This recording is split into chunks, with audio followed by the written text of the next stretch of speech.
شروع اللہ کا نام لے کر جو بڑا مہربان نہایت رحم والا ہے۔ یاسین، حکمت بھرے قرآن کی قسم، تم یقیناً پیغمبروں میں سے ہو، بالکل سیدھے راستے پر۔ یہ قرآن اس ذات کی طرف سے اتارا جا رہا ہے جس کا اقتدار بھی کامل ہے، جس کی رحمت بھی کامل، تاکہ تم ان لوگوں کو خبردار کرو جن کے باپ داداؤں کو پہلے خبردار نہیں کیا گیا تھا، اس لیے وہ غفلت میں پڑے ہوئے ہیں۔ حقیقت یہ ہے کہ ان میں سے اکثر لوگوں کے بارے میں بات پوری ہو چکی ہے، اس لیے وہ ایمان نہیں لاتے۔ ہم نے ان کے گلوں میں توق ڈال رکھے ہیں جو ٹھوڑیوں تک پہنچے ہوئے ہیں، اور اس وجہ سے ان کے سر اوپر کو اٹھے گئے ہیں، اور ہم نے ایک آڑ ان کے آگے کھڑی کر دی ہے اور ایک آڑ ان کے پیچھے کھڑی کر دی ہے، اور اس طرح انہیں ہر طرف سے ڈھانک لیا ہے، جس کے نتیجے میں انہیں کچھ سجائی نہیں دیتا۔ اور ان کے لیے دونوں باتیں برابر ہے، چاہے تم انہیں خبردار کرو یا خبردار نہ کرو، وہ ایمان نہیں لائے گے۔ تم تو صرف ایسے شخص کو خبردار کر سکتے ہو جو نصیحت پر چلے اور خدا رحمان کو دیکھے بغیر اس سے ڈرے، چنانچہ ایسے شخص کو تم مغفرت اور باعزت اجر کی خوشخبری سنا دو۔ یقیناً ہم ہی مردوں کو زندہ کریں گے، اور جو کچھ عمل انہوں نے آگے بھیجے ہیں ہم ان کو بھی لکھتے جاتے ہیں، اور ان کے کاموں کی جو اثرات ہیں ان کو بھی، اور ہم نے ایک واضح کتاب میں ہر چیز کا احاطہ کر رکھا ہے۔ اور اے پیغمبر،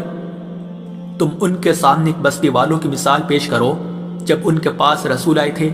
جب ہم نے ان کے پاس شروع میں 2 رسول بھیجے تو انہوں نے دونوں کو جھٹلا دیا، پھر ہم نے ایک تیسرے کے ذریعے ان کی تائید کی، اور ان سب نے کہا کہ یقین جانو ہمیں تمہارے پاس رسول بنا کر بھیجا گیا ہے۔ انہوں نے کہا تمہاری حقیقت اس کے سوا کچھ بھی نہیں ہے کہ تم ہم جیسے ہی آدمی ہو، اور خدا رحمان نے کوئی چیز نازل نہیں کی ہے، اور تم سراسر جھوٹ بول رہے ہو۔ ان رسولوں نے کہا ہمارا پروردگار خوب جانتا ہے کہ ہمیں واقعی تمہارے پاس رسول بنا کر بھیجا گیا ہے، اور ہماری ذمہ داری اس سے زیادہ نہیں ہے کہ صاف صاف پیغام پہنچا دے۔ بستی والوں نے کہا ہم نے تو تمہارے اندر نحوست محسوس کی ہے،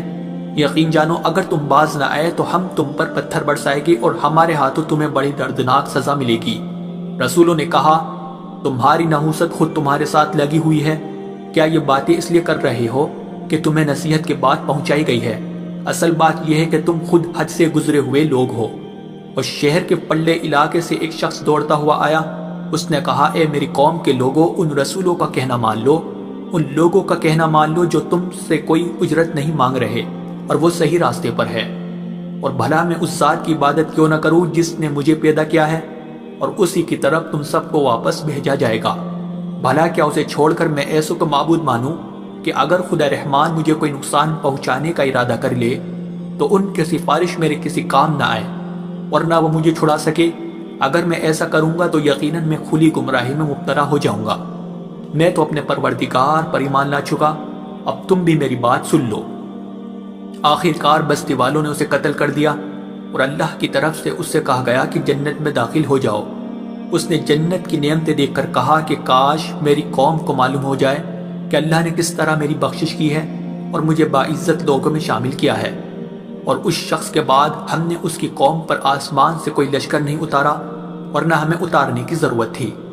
وہ تو بس ایک ہی چنگھاڑ تھی جس سے وہ ایک دم بجھ کر رہ گئے۔ افسوس ہے ایسے بندوں کے حال پر، ان کے پاس کوئی رسول ایسا نہیں آیا جس کا وہ مذاق نہ اڑاتے رہے ہو۔ کیا انہوں نے نہیں دیکھا کہ ان سے پہلے ہم نے کتنی قوموں کو اس طرح ہلاک کر چکے ہیں کہ وہ ان کے پاس لوٹ کر نہیں آتے؟ اور یہ جتنے لوگ ہیں ان سبھی کو اکٹھا کر کے ہمارے سامنے حاضر کیا جائے گا،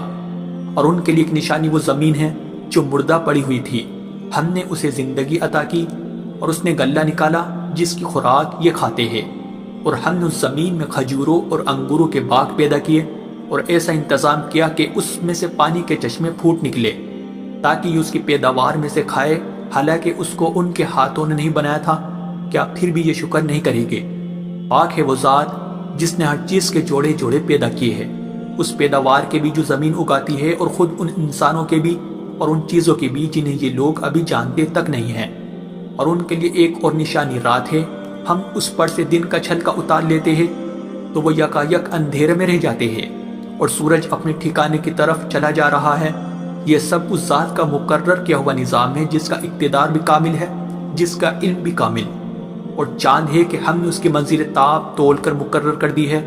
یہاں تک کہ وہ جب ان منزلوں کے دورے سے لوٹ کر آتا ہے تو کھجور کی پرانی ٹہنی کی طرح پتلا ہو کر رہ جاتا ہے۔ نہ تو سورج کی مجال ہے کہ وہ چاند کو جا پکڑے، اور نہ رات دن سے آگے نکل سکتی ہے،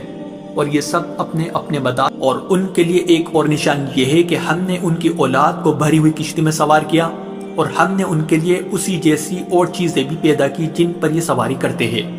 اور اگر ہم چاہیں تو انہیں غرق کر ڈالے، جس کے بعد نہ تو کوئی ان کی فریاد کو پہنچے اور نہ ان کی جان بچائی جا سکے۔ لیکن یہ سب ہماری طرف سے ایک رحمت ہے اور ایک معین وقت تک زندگی کا مزہ اٹھانے کا موقع ہے جو انہیں دیا جا رہا ہے۔ اور جب ان سے کہا جاتا ہے کہ بچو اس عذاب سے جو تمہارے سامنے ہے اور جو تمہارے مرنے کے بعد آئے گا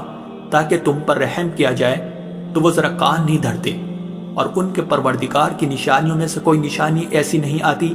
جس سے وہ منہ نہ موڑ لیتے ہو۔ اور جب ان سے کہا جاتا ہے کہ اللہ نے تمہیں جو رزق دیا ہے اس میں سے غریبوں پر بھی خرچ کرو، تو یہ کافر لوگ مسلمانوں سے کہتے ہیں کہ کیا ہم ان لوگوں کو کھانا کھلائے جنہیں اگر اللہ چاہتا تو خود کھلا دیتا؟ مسلمانوں، تمہاری حقیقت اس کے سوا کچھ بھی نہیں کہ تم کھلی گمراہی میں پڑے ہوئے ہو، اور کہتے ہیں کہ یہ قیامت کا وعدہ کب پورا ہوگا؟ مسلمانوں بتاؤ اگر تم سچے ہو۔ دراصل یہ لوگ بس ایک چنگاڑ کا انتظار کر رہے ہیں جو ان کی اجت بازی کے عین درمیان انہیں آ پکڑے گی، پھر نہ یہ کوئی وصیت کر سکے گے اور نہ اپنے گھر والوں کے پاس لوٹ کر جا سکے گے، اور سور پھونکا جائے گا تو یکایک اپنی قبروں سے نکل کر اپنے پروردگار کی طرف تیزی سے روانہ ہو جائے گے۔ کہے گے کہ ہائے ہماری کم بختی، ہمیں کس نے ہمارے مرکز سے اٹھا کھڑا کیا ہے؟ جواب ملے گا کہ یہ وہی چیز ہے جس کا خدا رحمان نے وعدہ کیا تھا اور پیغمبروں نے سچی بات کہی تھی، اور کچھ نہیں، بس ایک زور کی آواز ہوگی جس کے بعد یہ سب کے سب ہمارے سامنے حاضر کر دیے جائیں گے۔ چنانچہ اس دن کسی شخص پر کوئی ظلم نہیں ہوگا